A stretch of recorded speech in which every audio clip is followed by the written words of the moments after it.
Hai pelajar, hari ini cikgu nak sambung dengan satu lagi bahagian iaitu berkaitan dengan pengorganisasian. Okey. So sebelum ni kita pernah bincang berkaitan dengan perancangan, okey, kemahiran pengurusan teori-teori, pengurusan konsep kecekapan dengan keberkesanan. Hari ini kita sambung dengan satu lagi bahagian berkaitan dengan pengorganisasian iaitu tajuk pengurusan dalam pengajian perniagaan penggal 2. Okey. Okey, kita perhatikan sukatan pelajaran dulu. Okey, apa yang perlu kamu tahu dalam sukatan pelajaran untuk pengorganisasian. Okey, bahagian pertama ialah maksud pengorganisasian dan kepentingan. Okey, bahagian B, carta organisasi iaitu kamu diminta membentuk. Membentuk maksudnya kamu kena lakarkan. Okey. Bincang rasional penjabatanan. Bincang maksudnya kena sebut kelebihan dan kelemahan. Okey, kebaikan dan keburukan, fungsi, division yang ada 3 ni dan juga matriks. Okey. Bahagian ketiga, bentuk lain struktur organisasi termasuklah pasukan, projek, SPU dan organisasi tanpa sempadan. Okey. Bahagian berikutnya, proses pengorganisasian yang melibatkan 5 langkah. Ini fakta khusus ya. Okey. Lepas tu manual organisasi yang 3 tu file manager, manual prosedur kerja dan prosedur kualiti. Okey. Bahagian terakhir berkaitan dengan konsep pengorganisasian. Okey, konsep ni ada banyak ya. Authority, tanggungjawab, accountability, pemusatan dan sebagainya. Okey. So hari ini cikgu akan bincang konsep pengorganisasian dan kepentingan dan juga berkaitan dengan penjabatanan. Okey. So, apa dia pengorganisasian atau dipanggil organize? Okey, kalau kamu perhatikan gambar raja di sini, okey, dua gambar ni, kalau kamu diberi pilihan pejabat mana yang kamu suka bekerja, okey, kalau you perhatikan gambar raja di sebelah kiri ni, okey, penyusunan fail, okey, tempat kerja ni memang tak teratur, okey, sukar untuk bekerja ya, berbanding dengan yang sebelah kanan ni lebih terurus, okey. Jadi katakan bos kamu minta fail dan sebagainya, kalau yang ni sebelah kanan ni senang nak cari. Yang ni susah nak cari sebab dia tak teratur. Okey. So apa maksud pengorganisasian? Dia berkaitan dengan satu proses menyusun dan menyelaras tugas. Okey. Menyusun dan menyelaras sumber. Okey. Supaya pekerja boleh buat kerja dengan baik. Okey. Mereka dapat melaksanakan plan tindakan agar mencapai matlamat yang ditetapkan dengan cekap dan berkesan. Jadi organize maksudnya kita nak susun dan selaraskan sumber supaya plan tindakan ni boleh dilaksanakan dengan betul agar boleh mencapai matlamat. So apa keyword dia? Menyusun dan menyelaras sumber. Yang kedua, untuk melaksanakan plan tindakan agar mencapai matlamat. Jadi kalau kita tak pandai menyusun sumber, plan ni tak berjalan, matlamat tidak tercapai. Itu dipanggil maksud pengorganisasian. Okey? Okey, kita perhatikan kepentingan pengorganisasian. Okey? Kenapa pengorganisasian ni penting? Satu, supaya sumber ni dapat diagihkan dengan cekap. Okey, penggunaan sumber ni dapat diagihkan dengan cekap. Bila sumber diagihkan dengan cekap, tidak berlaku pembaziran. Okey, jadi kita tahu bahagian mana yang kita perlu peruntukan sumber yang banyak, bahagian mana kita perlukan peruntukan sumber yang sikit. Itu berkaitan dengan penggunaan sumber. Okey. Yang kedua, menentukan bidang tugas. Okey, bidang tugas maksudnya skop kita. Apa kerja yang perlu kita lakukan. Jadi, pengorganisasian ni bantu kita menentukan bidang tugas untuk seseorang pekerja. Apa tugas mereka? Okey. Contohnya kalau kita pergi ke bank, teller ataupun pegawai kaunter yang kerja sebagai juruwang ni, tugas dia berbeza dengan seorang pegawai kredit. Macam mana mereka tahu? Mereka tahu bidang tugas mereka. Bila mohon kerja, bos akan beritahu dia, inilah tugas kamu sebagai juruwang. Supaya mereka dapat melakukan kerja dengan cekap. Okay? Penyelarasan antara jabatan dalam organisasi. Okay? So, kerja antara jabatan ni ataupun tugas antara jabatan ni dapat berjalan dengan lancar. Sebab Ada banyak jabatan dalam organisasi. Kita ada jabatan pengeluaran, jabatan pemasaran, jabatan kewangan. Jadi, koordinasi ni sangat-sangat penting. Okay? So, dengan adanya pengorganisasian, kerja boleh diselaraskan supaya aktiviti berjalan dengan lancar. Okay? Contohnya, jabatan pengeluaran, keluarkan barang. Jadi, mereka mesti koordinasi dengan jabatan pemasaran. Bila nak jual barang, apa kaedah nak jual barang, macam mana terima pesanan dan sebagainya. Okay? Mengurangkan konflik tugas antara pekerja. Okay? Konflik ni boleh dielakkan jika mereka tahu apa tugas yang mereka perlu lakukan. Itulah pentingnya pengorganisasian. Okay? Membantu pembangunan sumber manusia. Kita boleh reka bentuk semula kerja. Okay? Ada kalanya kerja tu menjadi redundant atau tak penting dah. Jadi kita boleh reka bentuk semula kerja tersebut. Okay? Macam contoh ya. Contoh jurutype. Okay? Dulu kita gunakan mesin type. Jadi kita perlukan seorang jurutype. Sekarang ni kita gunakan laptop. Jadi ramai yang gunakan handphone untuk menaip. Okay? So kerja jurutype ni mungkin tak relevan lagi atau kurang penting. Okay? Kita boleh ubah suai kerja supaya mereka boleh buat kerja lain dengan lebih baik. Okay? Merancang bilangan dan penggunaan tenaga kerja dengan lebih cekap iaitu mengikut keutamaan. Kita boleh bahagi sumber dengan lebih baik. Contohnya, jabatan pemasaran perlukan ramai pekerja berbanding dengan jabatan kewangan. Okay? Dan kita juga boleh menjelaskan tanggungjawab, peranan, hubungan antara pekerja dengan jabatan kerja supaya mereka faham tugas mereka. Tanggungjawab ni penting. Contohnya, sebagai juruwang dalam bank, tanggungjawab kamu ialah menjaga wang tunai dengan baik. Jadi, kalau wang tunai itu hilang, kamu kena ganti semula. Itu tanggungjawab. Okay? So, inilah kepentingan pengorganisasian. Hafal at least 3. Okay? Minimum 3 kamu kena hafal ya. Okay. Kita pergi kepada reka bentuk organisasi ataupun carta organisasi. Apa dia carta organisasi? Carta ni dia merupakan satu raja. Okay? Gambar raja yang menunjukkan pembahagian kerja, jenis jabatan, hubungan otoriti, rantaian arahan dalam organisasi. Okay? So, raja ni dia menunjukkan pembahagian kerja. Contohnya, ini berkaitan dengan kewangan. Jadi, jabatan kewangan ni hanya uruskan aktiviti berkaitan dengan kewangan saja. Okay? Pengurus pengeluaran ni, jabatan dia hanya uruskan aktiviti berkaitan dengan pengeluaran. Itu berkaitan dengan pembahagian kerja. Okay? Hubungan otoriti. Contohnya, pengurus pengeluaran terima arahan daripada pengurus besar. Apa kuasa yang ada kepada seorang pengurus pengeluaran? Okay? Pengurus pemasaran ada otoriti dia. Okay? Contohnya, pengurus pengeluaran ni, dia diberi otoriti atau kuasa untuk menempah bahan mentah. Pengurus pemasaran, dia tak boleh tempah bahan mentah sebab itu bukan bidang tugas dia. Pengurus pemasaran, bidang tugas dia adalah meluluskan aktiviti pemasaran. Contohnya, pengiklanan, potongan harga dan sebagainya. So, masing-masing ada otoriti. Ini ditunjukkan oleh gambar raja ni. Rantaian arahan. Siapa terima arahan daripada siapa. Pengurus pengeluaran terima arahan daripada pengurus besar. Kamu nampak garis ni. Garis menegar ni menunjukkan rantaian arahan. Boleh tak pengurus kewangan beri arahan pada pengurus pengeluaran? Tak boleh. Sebab dia dalam peringkat yang sama. Mereka boleh berbincang tapi tak boleh bagi arahan. Arahan mesti datang daripada atas ke bawah. Semua ni ditunjukkan dalam carta organisasi. Okey? Okey. Jadi kamu tengok contoh ni ya. Okey. Biasanya soalan akan tanya apa maklumat yang terdapat dalam sesuatu carta. Okey. Kalau kamu perhatikan carta ni, satu kamu nampak tugas-tugas atau pengkhususan. Setiap jabatan apa tugas dia. Okey. Pengurusan kewangan ni dia hanya uruskan aktiviti berkaitan dengan kewangan. Pembahagian kerja. Okey. Kewangan, kerja dia berkaitan dengan kewangan. Okey. Peringkat pengurusan. Di sini ada 2 peringkat. Atasan, pertengahan. Mungkin satu lagi bawaan. Okey. So, biasanya dia menunjukkan berapa peringkat pengurusan. Otoriti lini, iaitu kedudukan otoriti. Okey. Pemberian arahan. Okey. Siapa boleh bagi arahan dan sebagainya. Rantaian arahan dari atas ke bawah. Pengurus besar boleh beri arahan pada pengurus pengeluaran. Okey.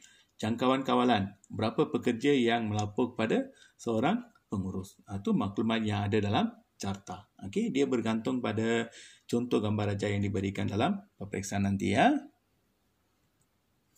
Okey, kita pergi kepada jenis penjabatanan. Okey, so penjabatanan semua sekali ada 7 ya. Okey. So kita mula dengan penjabatanan ikut fungsi. Kenapa dipanggil fungsi? Iaitu kita kelompok pekerja yang ada kemahiran yang sama dalam fungsi khusus. So keyword dia kelompok pekerja kemahiran sama dalam fungsi khusus. Itu dipanggil penjabatanan ikut fungsi. Contohnya pekerja yang ada kemahiran dalam bidang jualan, pengiklanan, promosi dimasukkan dalam jabatan pemasaran. Okey. So biasanya fungsi ni, penjabatanan fungsi ni biasa digunakan oleh syarikat yang kecil atau mereka beroperasi dalam persekitaran yang stabil, keadaan ekonomi yang baik, okey. Pasaran yang stabil, mereka boleh gunakan penjabatanan ikut fungsi. Semua syarikat bermula dengan penjabatanan ikut fungsi. Bila syarikat ini berkembang, mungkin jenis penjabatanan akan berubah. Okey. Kamu tengok contoh ni, kita ada seorang pengurus besar, kita ada pengurus kewangan, pengurus pengeluaran dan pengurus pemasaran. Okey. Okey, apa kelebihan dan kelemahan penjabatanan ikut fungsi? Okey, cikgu nak kamu hafal keyword yang cikgu warnakan kuning ni. Contohnya, pengkhususan. Okey, penjabatanan ikut fungsi ni dia menggalakkan pengkhususan kerja sebab kita khusus dalam satu aspek saja. Contohnya, pemasaran khusus dalam aktiviti pemasaran saja. Okey, meningkatkan kecekapan melakukan kerja. Bila ada pengkhususan, kita boleh buat kerja dengan lebih baik. Okey. Beri peluang pada penyelia dan subordinat untuk kongsi kemahiran antara satu sama lain dalam jabatan yang sama. Okey. Penyelesaian masalah lebih cekap dan paling penting kurangkan pertindihan atau duplikasi tugas. Kita akan nampak nanti. Okey. Jabatan lain mungkin ada duplikasi tugas tapi fungsi ini tak ada duplikasi tugas. Okey. Antara kelemahan mungkin pekerja lebih mementingkan jabatan mereka saja. Okey, ini kelemahan dia. Okey. Pengetahuan pekerja ni khusus dalam satu bidang, iaitu kalau pemasaran dia hanya tahu aktiviti berkaitan dengan pemasaran saja. Okey. Komunikasi antara jabatan ni berbeza. Mereka jarang communicate antara satu sama lain. Okey. Mungkin berlaku konflik antara jabatan, okey, dan dia tindak balas ni lambat sebab mereka terlalu khusus pada satu aktiviti. So, ini antara kelemahan. Okay. So, at least hafal 2 kelebihan dan 2 kelemahan berkaitan dengan penjabatanan ikut fungsi. Okay. Kita pergi kepada penjabatanan mengikut division. Okay.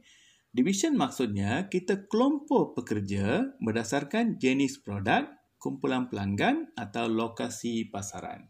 Jadi, di sini ada 3 jenis penjabatanan ikut division. Produk, pasaran, geografi.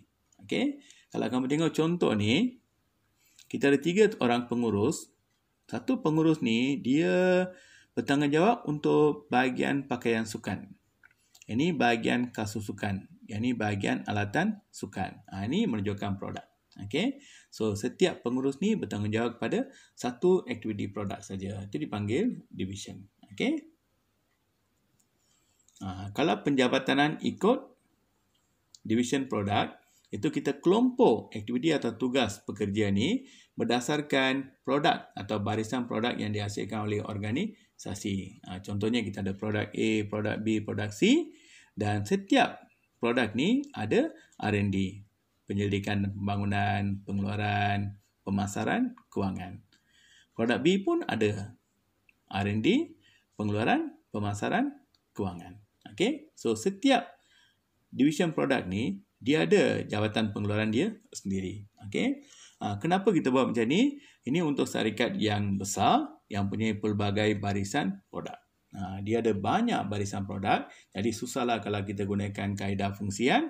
Jadi kita wujudkan division untuk setiap produk yang dikeluarkan.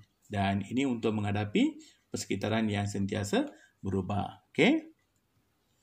Penjabatanan ikut division pasaran. Itu kita kelompok pekerja atau aktiviti mengikut keperluan pelanggan atau pasaran tertentu. Okey. Kalau kamu tengok contoh di sini, ada 3 kumpulan pelanggan atau pasaran, iaitu peruncitan, pemborongan dan kerajaan. Okey. Setiap pelanggan atau pasaran ni keperluan mereka berbeza. Okey, contohnya peruncitan, keperluan mereka berbeza dengan pemborongan. Okey. Kalau pemborong ni dia boleh sediakan pengangkutan. Kalau peruncitan, kita kena hantar kepada kedai mereka. Jadi keperluan mereka berbeza. Kerajaan, keperluan dia berbeza berbanding dengan peruncitan. Okey, itu beza antara produk dengan pasaran. Yang pasaran ni kita kelompok aktiviti atau pekerja mengikut keperluan pelanggan. Okey. Kenapa kita wujudkan penjabatan ni? Rasional dia, keperluan dan masalah pelanggan dapat diatasi dengan mudah. Sebab division peruncitan ni dia hanya tumpu pada keperluan pasaran peruncitan saja. Sebab keperluannya berbeza dengan pemborongan. Jadi kita boleh bertindak dengan lebih cepat. Okey. Penjabatanan ikut division geografi, okey, iaitu kita kelompok aktiviti atau pekerja untuk memenuhi keperluan pelanggan di kawasan atau lokasi tertentu. Keyword dia kawasan atau lokasi tertentu. This one we call that geography. Contohnya region 1, region 2, kawasan 1, kawasan 2, okey. Macam di Malaysia mungkin ada pantai timur, pantai barat, okey. Utara, tengah, selatan, timur, barat. Okey, itu dipanggil penjabatan ikut division geografi. Okey. Kalau kamu perhatikan, setiap division geografi ni dia ada jawatan pemasaran, jawatan operasi, jawatan kewangan. Sama juga dengan region 2. Kawasan 2 pun ada bahagian yang sama. Okey. Kenapa kita wujudkan penjabatan ikut division geografi? Of course, dia lebih peka dan sensitif tentang budaya setempat. Kehendak pelanggan berbeza di kawasan yang berlainan. Jadi kita wujudkan penjabatan ikut division geografi. Okey.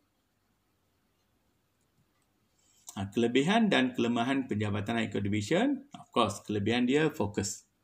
Kita fokus pada satu produk atau satu kumpulan pelanggan. So, fokus ni membawa hasil yang lebih baik. Maklumat. Senang kumpul maklumat. Kalau katakan kamu tak bahagi kepada pasaran peruncitan, pemborongan, kerajaan, susah kita nak kumpulkan maklumat. Jadi kalau kita bahagikan, senang kumpul maklumat. Pekerja lebih komited untuk majukan division berkaitan dan tindak balas cepat dengan persekitaran. So keyword dia fokus, maklumat, komited, persekitaran. Okey. Kelemahan, yang pertama ialah koordinasi. Tak ada koordinasi antara division produk, pelanggan, kawasan. Ini memang sukar untuk dilaksanakan. Okay? Pengurus mempunyai kepakaran umum. Dia tak tumpu pada satu bidang. Okay? So, dia mungkin ada kepakaran umum, maksudnya dia ada kepakaran secara generally. Okay? Bukan spesifik pada satu bidang. Mungkin berlaku duplikasi kerja. Macam contoh tadi kan. Okay? Kalau kamu tengok, yang ni pun ada marketing, yang ni pun ada marketing. Yang ni ada finance, yang ni pun ada finance. Ini menunjukkan ada duplikasi. Okey. Keputusan dibuat di peringkat division menyebabkan kurang kawalan. Ingat keyword dia, kawalan. Okey. So, kelemahan, koordinasi, umum, duplikasi kerja, keputusan. Ini berkaitan dengan kelemahan penjawatan ikut division. Okey.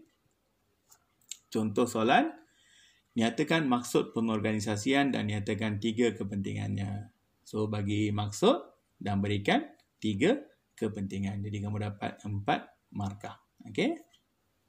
Soalan ni belum pernah keluar ya.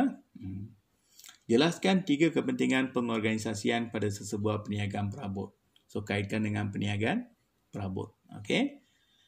Penggunaan agian sumber dengan cekap supaya mengelakkan pembaziran sumber dalam pengurusan perniagaan perabot. Cuba sebut perabot dalam jawapan kamu. Okey. Menentukan bidang tugas atau skop tugas. Dengan ini pekerja dapat melakukan kerja dengan lebih cekap dan berkesan. Penyelarasan antara jabatan dalam organisasi. Contohnya penyelarasan kerja antara jabatan pengeluaran dengan pemasaran perniagaan perabot berjalan dengan lancar. Okey. Jelaskan mesti ada contoh. Okey. Jelaskan 3 maklumat yang terdapat dalam carta organisasi di atas. Okey, kalau kamu perhatikan, satu kita ada peringkat pengurusan. Ada 2 peringkat, iaitu pengurusan peringkat atasan dan pengurusan peringkat pertengahan. Berikan contoh. Pengurusan peringkat atasan ialah pengurus besar. Pengurusan peringkat pertengahan ialah pengurus kewangan. pengurus pengeluaran dan pengurus pemasaran. Rantaian arahan. Arahan terima daripada siapa? Pengurus pengeluaran terima arahan daripada pengurus besar. Pengkhususan kerja. Jabatan pemasaran selaraskan semua aktiviti berkaitan dengan pemasaran saja. Jadi kamu dapat 6 markah. Okey? Alright. Berikan maksud penjabatanan ikut fungsi dan lakarkan sebuah struktur organisasi mengikut fungsi yang mempunyai 3 jabatan. Okey, 1, berikan maksud apa dia penjabatanan ikut fungsi dan lakarkan. Okey, diminta 3 jabatan kan? So buat pengurus kewangan, pengurus pengeluaran, pengurus pemasaran, kita ada seorang pengurus besar. That's all. Okey, very simple. Berikan maksud penjabatanan ikut division dan nyatakan 2 kelebihan dan 2 kelemahan jenis penjabatanan tersebut. Okey, berikan maksud, beri 2 kelebihan, 2 kelemahan. Cikgu suruh hafal keyword kan? Fokus, maklumat, koordinasi, duplikasi. Okey. Mungkin kamu diberi gambar. Okey. Kenal pasti jenis penjabatanan di atas. Nyatakan 2 kelebihan dan 2 kelemahan jenis penjabatanan tersebut. Okey. Nampak peruncitan pemborongan kerajaan? So, jawapan dia adalah penjabatanan ikut division pasaran. Lepas tu, berikan 2 kelebihan dan 2 kelemahan. Okey. Okey, kajian kes. Katakan kamu diberi soalan ni. Dato' Malik bin Mansur merupakan Presiden Syarikat Maju Berhad. Beliau dibantu oleh 3 naib Presiden untuk bahagian modal manusia, operasi dan bahagian kewangan. Bahagian modal manusia mempunyai 3 jabatan utama iaitu Jabatan Pengrekrutan, Jabatan Latihan dan Jabatan Pempasan. Bahagian operasi mempunyai 3 jabatan utama iaitu Jabatan Pemasaran, Jabatan Pengeluaran dan Jabatan Khidmat Pelanggan. Nyatakan jenis penjabatanan dan lakarkan struktur organisasi. So, kalau kamu tengok di sini, disebut modal manusia, operasi kewangan ni menunjukkan fungsi. Ini penjabatan ikut fungsi. Carta, Presiden dia, Dato' Malik bin Mansur. Jawatan diikuti oleh nama. Okey. Buat dalam bentuk kotak ya. Ada 3 naib Presiden. Naib Presiden bahagian modal manusia. Kita ada 3 jabatan. Jabatan Pengrekrutan, Jabatan Latihan, Jabatan Pempasan. Kalau ada diberi nama, tuliskan nama dalam tu. Okey, dan make sure ada tajuk. Carta Organisasi Syarikat Maju Berhad. Letak tajuk, lepas tu lakarkan. Okey. Okey, itu saja pelajar untuk bahagian ni ya. Harap kamu subscribe video cikgu. Okey, share dan like. Okey, share dengan kawan. Jangan lupa komen ya. Kalau ada masalah dan sebagainya, boleh komen dan cikgu sedia bantu kamu. Okey. So, wish you good luck and try your best. Bye.